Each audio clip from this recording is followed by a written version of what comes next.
I'm here with Elizabeth Howard. She's the Chief Advisor for Services for Midwest Games.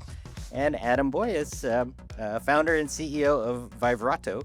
And I think we're start by having you guys explain more of that, I guess. And All right. Mm. I've been in the industry for 20 something years, mostly in the publishing side, working for my friend front row right here for most of that, where I led publishing at Aspire. Then I went on to run portfolio operations at 2K, which is overseeing sort of the intersection of game development and publishing and how those two pieces work together. And then most recently spent some time at Bungie, where I led production all up on the dev and publishing side, which led me to sort of some conclusions around opportunities in the space, specifically when it comes to finding services for hire. It's really easy on the game develop. Well, easy. I shouldn't say that word in anything. Nothing is easy right now. I take that back. More known to find development for hire, staff augmentation on the game development side, but less popular or known on the publishing side. So I joined Midwest to kick off services, which is essentially publishing for hire and working with developers who need help getting their games to players. And I also do stuff with this guy too. It's true. and Adam. All right, started video games 1996, Vancouver at Electronic Arts as a QA tester. So 29 years in the games industry. Been at Midway, Capcom, joined PlayStation, where some of you might recognize me from the sharing video that kind of went a little bit viral during the PS4 launch. And then the last 8 years at Iron Galaxy Studios, where I was a co-CEO with Chelsea Blasco, who's here in the audience as well. Hi, Chelsea. And then recently I left to start a company. I started interviewing about a year ago a bunch of executives and leaders in the industry and asked them one simple question, which is, what's the biggest problem facing video games today? And I interviewed the first 30 people, gave me 30 different answers. And then I kept interviewing them and interviewing them. I wrote down every single answer. So I interviewed over 200 executives. I have a list of 123 different problems and actually made a deck of cards of 52 of the top ones. But that inspired me because I went back to them and I asked them, how are we going to solve these problems? And then I started hearing things like McKinsey and Bain and BCG and Deloitte and Ernst & Young. And I said, wait, so many of us have done this. We've been through the battle. We've launched games. I've been on the development side, publishing side, and the platform side. So why can't we build the Imagineering counterpart for consulting and for strategic sort of oversight? So that's why Elizabeth and I work together with many other amazing advisory people in our network that help studios, publishers, platforms, middleware, private equity, and VCs sort of understand the industry more. And hopefully by understanding each other a little bit more clearly, we can deploy more capital and have more longevity and stability in the games industry. Awesome. Thank you. We're going to talk here for the next 6 hours with Adam leading all of the discussion. So you guys will eventually get your food. Buckle up, buttercups. That's all right. And this is really about the state of the game industry, navigating uncertainty and finding growth. And the nice thing about, Adam did a nice dry run at the DICE Summit recently, and I was in that session, and we got a pretty good result. I think you narrowed down from 52 cards down to 4 there, right? And Yeah. I think one of them was the funding gap. So we're gonna Yes. we're gonna hit that one first. Actually, guys, we're only gonna do 20 minutes here, and then we have another 20-minute panel after that. So Yeah, we'll go fast. it's not 6 hours. Yeah, what we started with basically is everyone had the first 50 minutes to read over all 52 cards. We blew them up, put them on a wall, and everyone sort of had 10 votes to say what they think the biggest issues that's facing the industry. Narrowed it down from there. Then we did March Madness. We took the top 16 issues on the board and then brought it down. And then the last 4 that we had that sort of Dean touched on, we then broke the whole room into 4 different groups. And we said, it's time to solve now. Because I think we can all agree when we go on our LinkedIn or we talk to people at these industry events, a lot of people are complaining about the state of the industry. And so it's time for us to turn to action. So that's what we basically gave everyone their topic, their card, and for 20 minutes they try to build solutions, which is a super fun way. So with the funding drought, let me read you the card. So this is the 2 of Hearts, the funding drought. Projects, this is where the glasses and the age kicks in, right? Projects stall when cash dries up. Many great ideas die on the vine without the proper resources. So one of the things that Elizabeth and I, as we've been talking to so many of these different studios and also investors, of how do we unlock some more of that capital? And what we started to realize from all these conversations is a lot of it has to do with developers just are asking for money to build something, right? Developers, when you boil it down, are kind of very simple. They just want food goes in here, give me food, nom, nom, nom, I make food, I make cool games. With investors, there's a bunch of different types of investors, from venture capital firms. I mean, there's private equity, right? All of them have Traditional banking. traditional banking. Yeah, there's platforms, there's publishers. And so one thing that we realize that we're kind of talking past each other a lot of times in these conversations. And so some of the interesting sort of things that we uncovered with these groups is that they just don't even know how to pitch, right? I think they're often not thinking of the whole puzzle when they're, they tend to eat the entire budget for their development budget. But guess what?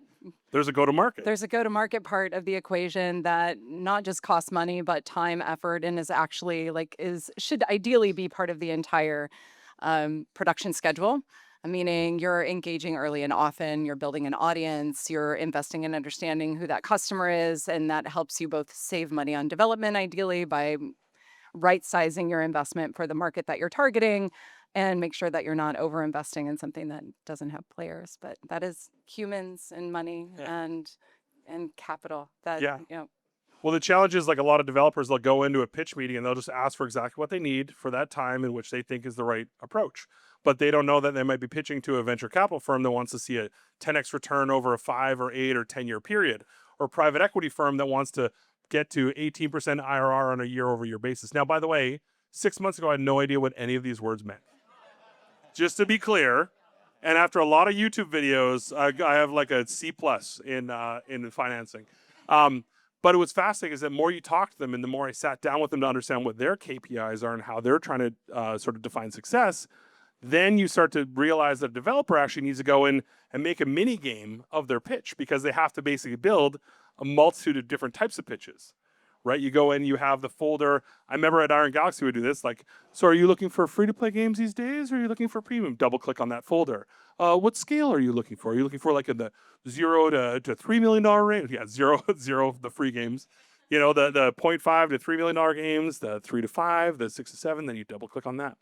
And so what we're finding is that it's really up to the developer to build the sort of optionality when they're pitching, but oftentimes then they start to fall into and we've seen this before, Elizabeth, where people will fall into like, I just want to build whatever will get funded.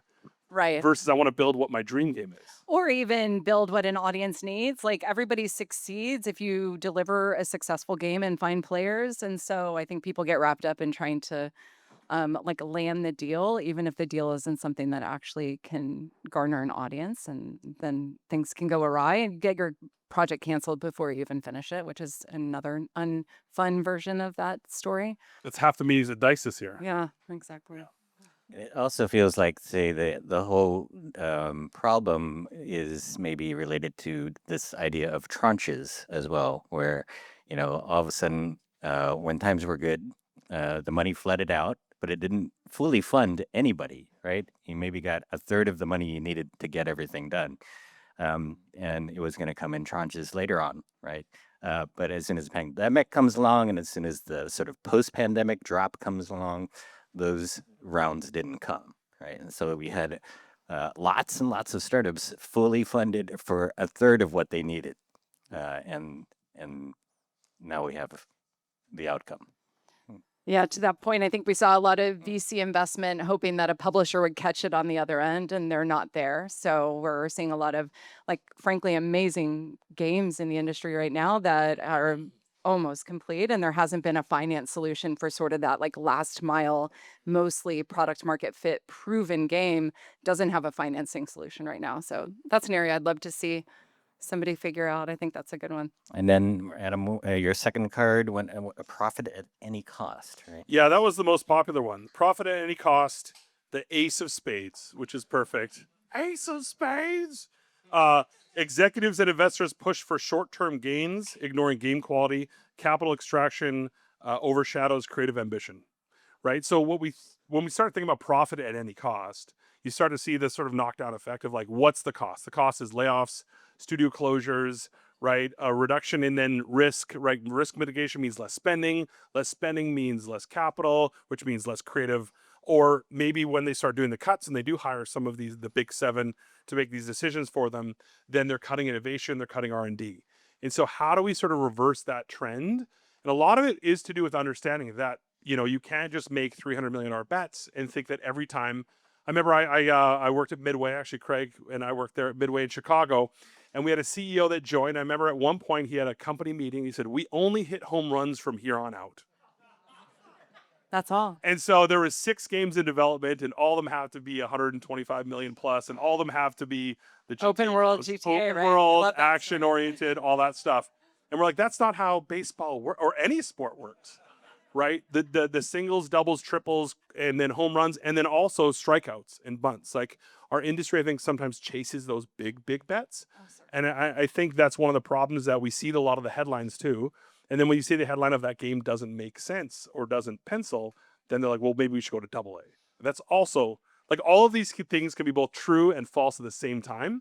And I think that's what our industry, we focus on a headline and instead of like pulling the string to see how do we actually unpack towards solutions. I think what we'll see is people leaning into smaller, more specific audiences and niches as an opportunity to kind of find a way to build a sustainable business. And then I think my controversial question is gaming the right, like, does it make sense for games to be publicly part of a publicly traded entity that requires a certain amount of return, requires certain margins to be successful? Frankly, it requires a long-term financial planning on something you have no idea about for the most part, which becomes like an insane game to try to play. So, controversial opinion. I don't know that, Well, if it's we'll not see a then, lot more of that. yeah, I think if it's not then we're like, well, why are the VCs spending? I'm like, well, they are not seeing the returns. Well, why aren't the private equity? Well, because they want quick returns. And so Yeah. it goes this cycle thing of like, well, where does the money then come How do we build sustainability? And I do think that that comes with probably a more modular approach to how you approach those phase gating instead of like a singular entity owning the end-to-end delivery of a game and all of the risk correlated. I with that. suppose the capitalist answer to part of that is that you want to have companies go public because then all the goodness of that trickles down. Founders will quit. They start new companies. They have all this money to fund new things. So if they never go public, there's never that payout that feeds back into the ecosystem. So Yeah, so you kind of need that. you need some But payout but to maybe you don't. move people Yeah. through. Yeah, but there's sort of a ringer that the public companies go through as well, with maybe you don't need.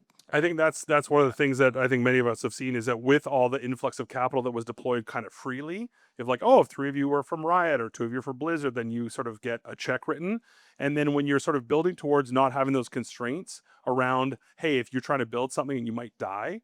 Like if we think about, I love the story of Warframe, right? Built up in Ontario, because Digital Extremes basically it was their last shot. It was their Hail Mary, and there was basically ride or die. We have to do this together.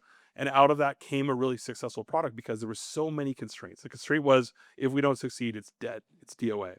And so I think a lot of that time when that capital gets deployed freely and those constraints don't exist, a lot of people revert to their big company mentality and they're like, well, we're going to need 600 people to build it. Maybe it's 900, maybe it's 1200. And so when that begins to happen, it's like, what is the right number? Is it 30% less? Is it 50% less? How do we sort of create those constraints so that way the return is commensurate with the investment? So look at the time. We've run out of time for the solution. All right. Well, Good luck, everybody. go to vibrato.com to learn more. No, I'm just joking. We can take a shot at it. We can. Yeah. No, You got to pay for dinner, Justin. It's on Xola anyway. Right? actually, we're gonna talk a little bit about modularity. And Elizabeth, you want to take this? Yeah, I've hinted at it. I think like how I see us getting through this new phase in game development and game publishing is approaching things in a more modular way. So, finding the right team, the right publishing group, the right financing model for where you are in development, and really proving out at the different phases. It probably means sort of like a more mitigated stepped approach, but something that hopefully doesn't involve sort of like the rapid growth and then response that we've seen in recent years that frankly a lot of humans have paid the price for. And I think the other thing that's really interesting are the really young game creators, the kids who are in their 20s and have made robot games, like already have 10 years of experience somehow. And finding different niches to like satisfy players in a way that those of us that are of the older generation, like they just didn't have the same experience of being able to interact and understand players like from the very beginning. So those are things that I think are exciting. Yeah, the monolithic build I think is very difficult when you're trying to build a whole organization. Is what does even a publisher mean these days? right? When discoverability is so broken, and how we attract attention, the attention economy with the younger generation is near impossible. I watch my 2 teenagers just spend commensurately on TikTok Shop, and I'm like, what is junk are we getting delivered every week, right? But their brain is sort of being reprogrammed of what they see and what they care about, what they double click on, or what they want to buy. And so even the value proposition of what a publisher traditionally has done for us, what they can do for us in the future, is even at sort of risk. So I think what Elizabeth says is really important, is that if we could build a modular approach where we have specialists in each of these different groups that come together to sort of offset that big sort of monolithic mentality, and we're a bit more agile. Now, we're not built for it yet as an industry, because we also have to think about how do we get healthcare for those people that are going from gig to gig and stuff like that. Not to say that Hollywood hasn't been without its big challenges as they've sort of migrated towards the model, but we kind of feel like the agility is really, really an important part of the future. But the reality of it is, all of it, we're all just learning as we go, right? Lots of learning. And I think the nice thing is that the external development industry is here now as well. And Virtuous has 4,000 people, and I think Keywords, what was it, 15,000 or something like that, right? And so these companies weren't around before, and they're bigger than EA used to be in some ways, right? So taking advantage of these companies that are meant to sort of expand and contract in ways that are expected or predicted in some way, and so they can take some of that load off. So again, the game companies don't have to hire tons and lay off tons, right? So I think that's a part of the industry that's there that could be taken advantage of better. And I think that brings us to a close for this session. So thank you, guys. Thank you to Exola for bringing us here. Thank you guys here at Franklin. We appreciate you.